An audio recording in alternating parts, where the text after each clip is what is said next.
Hi class, I think this is the third and last demo video for this assignment.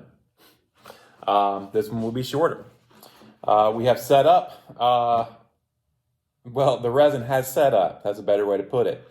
You can tell that by looking in the mixture in the container that you mix with. Now, this is an exothermic reaction, so it should be a little bit warm, and it is.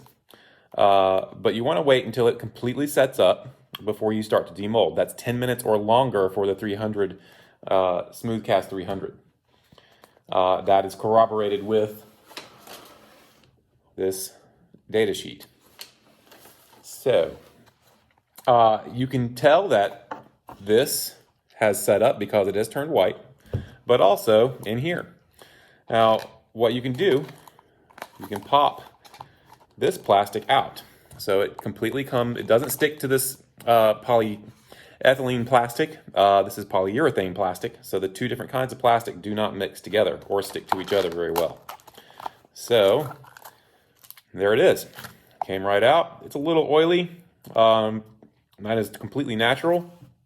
But you could use this again to mix the two parts into this without having to clean it too much. Maybe just wipe it out or give it a little bit of a rub off with some rubbing alcohol. Now, since this set up, and I know it's set up, then I know that everything in here is set up as well. So, I'm just going to remove my rubber band, and you can see it's the same thing as with the clay, but the clay is slightly malleable. This stuff is not.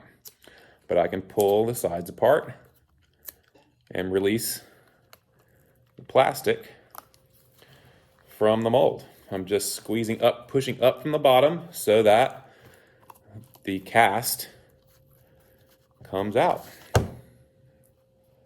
And now I have a white resin version of my clay original. That's not going to go anywhere.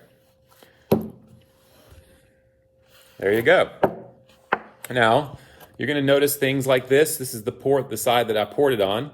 What I would do in this case is, because I want it to be a flat surface, I will get some sandpaper, and I'm not going to do it in here, but I would go outside, put sandpaper on a flat surface, and just lightly move back and forth on that plane on top of the sandpaper. If you move lightly, you're going to remove just the amount you need to remove. You're also not going to create a bunch of dust.